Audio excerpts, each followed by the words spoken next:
Amanda, I want to play a game.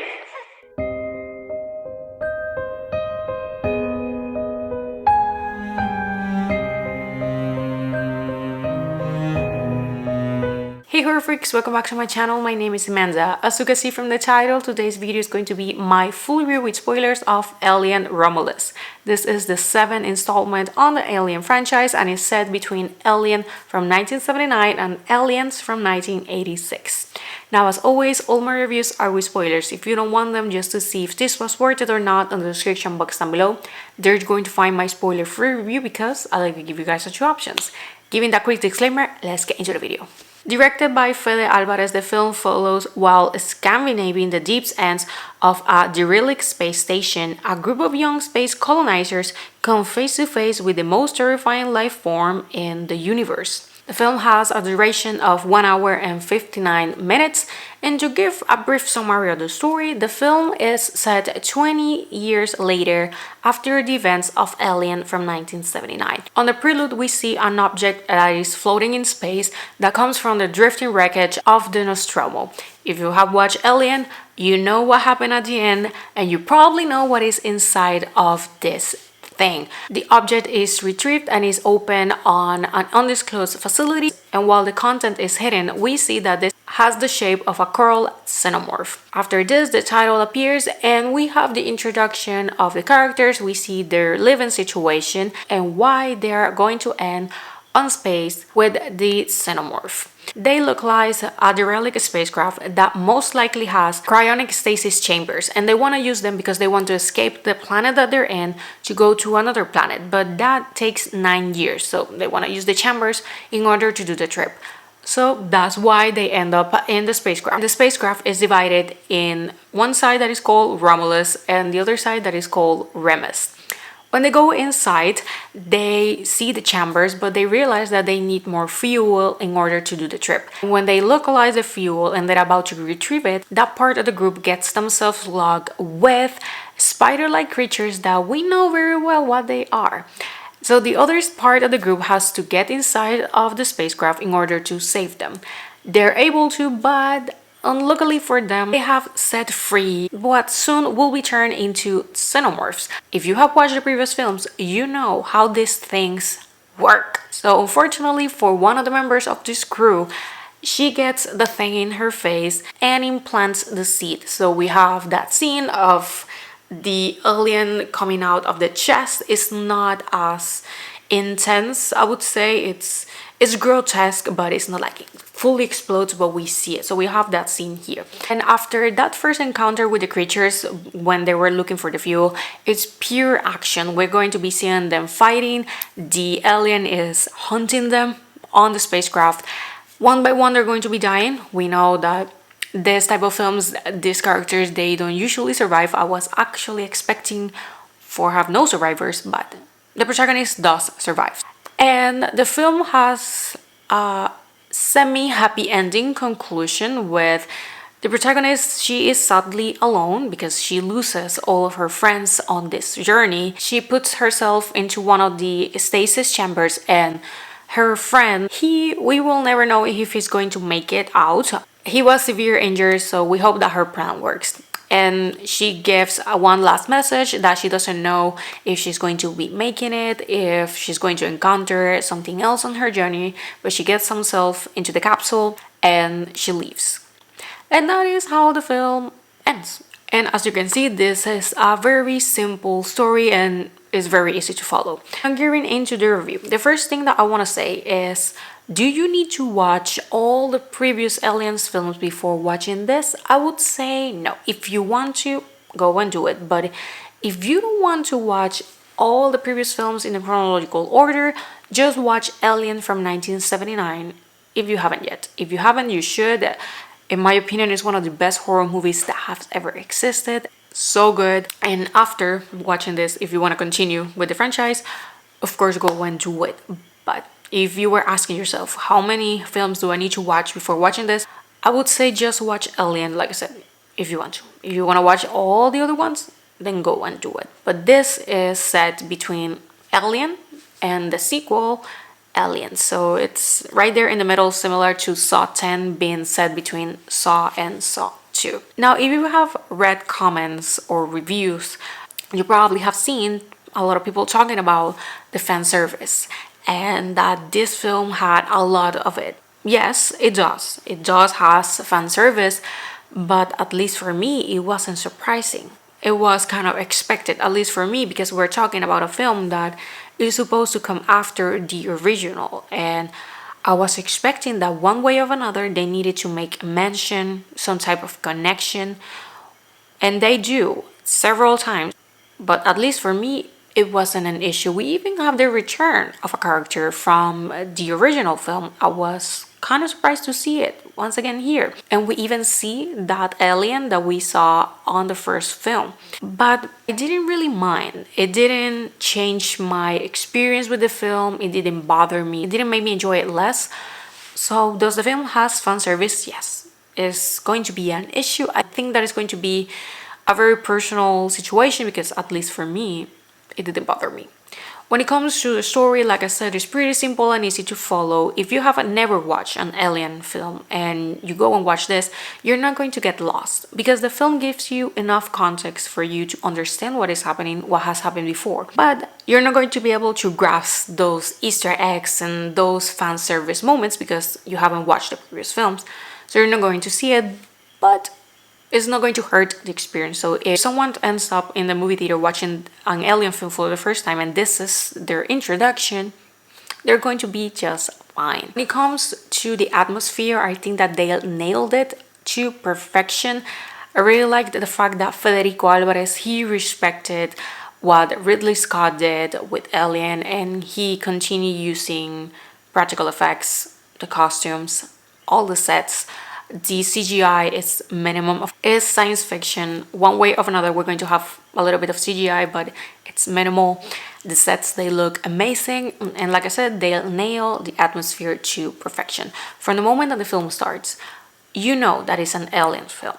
If there's something that I enjoy about the franchise in general, is the fact that, in my opinion, they have been consistent.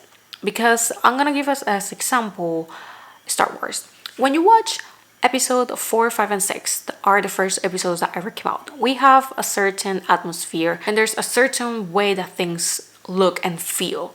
And then when you watch episode 1, 2, and 3 that came out years later, because they decided to use green screens instead of sets and doing things maybe the old ways, there's a huge difference to the point that there's a lot of people that doesn't like these films because of it. And the difference is huge. When you watch 1, 2, and 3, and then you go 4, 5, and 6. When you watch Alien, I feel that they are consistent with that, and here fits perfectly into it. I do not feel that doing a marathon and watching Alien and then watching this and then continue with Aliens, I don't feel that it's going to take me out from it because they look similar, which something that I like it and appreciate, and I was looking forward. The xenomorphs, they look amazing. They look scary. Something that I like it is that the film feels like horror. Have some jump scares. They didn't overuse them. Something that I truly appreciate. The score, it goes perfectly with the scenes. When it comes to the acting, I was surprised. I wasn't expecting much. I wasn't expecting Oscar-worthy performances, but they were good. They were convincing. They made me care about the characters, not only because of the way that they're written, but also the acting. I was able to connect with them and I really care about them and I felt sorry. Except for one that he was annoying, but that was the whole point of him. I didn't feel sorry for him, but for the rest ones I did because you get to connect with them. Now, something I want to point out is that I felt that the pace of this film was kind of fast, and I don't mean it in a bad way. And I look at the time, I realized that we were almost 40 minutes in the film, and the action was just starting. And it starts and it doesn't end. All the way from those 40 minutes to the end of the film is pure action. And when I look again, because I like to look from time to time to see, it's just me that I feel that it's going slow or if it's going fast.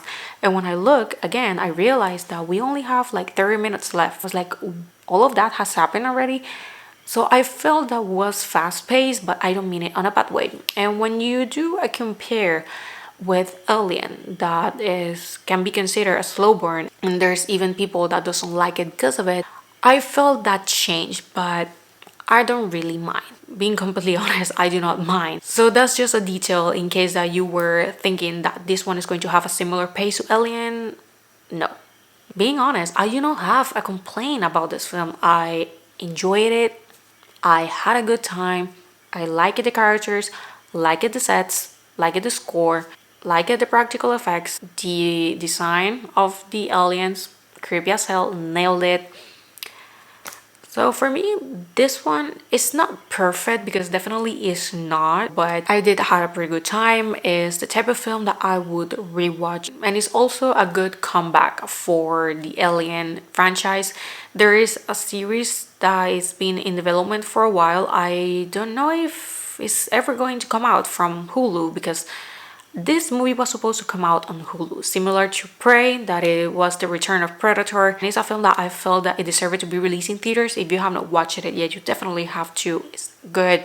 So we had a good comeback from Predator, and we have a good comeback from Alien. I know that there's this battle with the people that love Prometheus and Covenant and the people that don't. In my case, I wasn't the biggest fan of Prometheus the first time that I saw it. I do want to rewatch it to really see if I like it or not because it was a while ago. So I do not remember that much for me to give a full opinion. But luckily, the whole franchise is available on plenty of streaming services because of the release. So it's perfect time to do a rewatch of the whole franchise. But I didn't hate Prometheus, but I didn't like it as much as some people did. Same with Covenant. So for me, this was a pretty good comeback. So what is next of this franchise? Like I said, we had that series that is in development. Like I said, I don't know if they're even in production. I don't know what is going to happen with that. I wouldn't be surprised to see a third Alien versus Predator movie in the future because they have both been successful, so maybe they're going to cross over once again. I would like to see that, not gonna lie. But for me, this film would be a 4 out of 5 and an 8 out of 10. It's one of my favorites right now of the year. Not just because I like the film so much, that doesn't mean that the film is a 10 out of 10 or a 5 out of 5. But on a personal level, it has been one of the best ones that I have seen this year, but I need to be realistic. The film is not excellent, but it's 100% worth watching. I can't wait to rewatch it. If you like Alien, I hope that you like it because I don't see why someone would not like it. I mean, I could understand maybe a little bit, but I recommend to go open-minded. And I think that with this, I end the video. Thank you so much for watching. Let me know down below what are your thoughts. Next week probably is not going to be a good one because next week is coming The Crow and it has been confirmed on my local theater, so I will be watching it.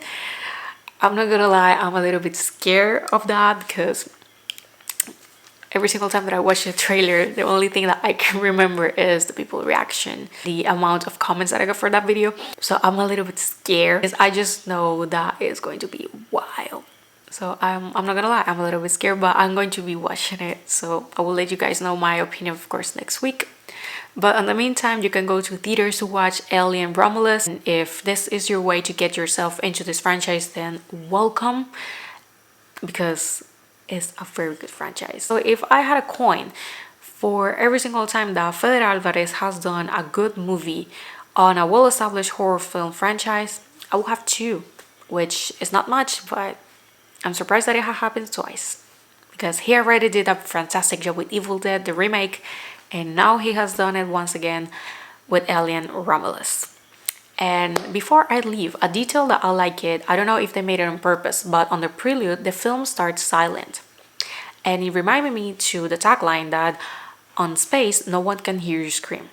I don't know if they did it on purpose, but if they did, fantastic. If not, then it was just a coincidence, but it's just what my mind came to. Opinion is one of those taglines that is like, oh, so it's going to be a ride. For me, it works perfectly for the film and the franchise in general because there's nothing scarier than space and the fact that no one literally is not going to hear you there. But with that, I end the video. Thank you so much for watching, and I will see you guys on the next one. Bye. Game over.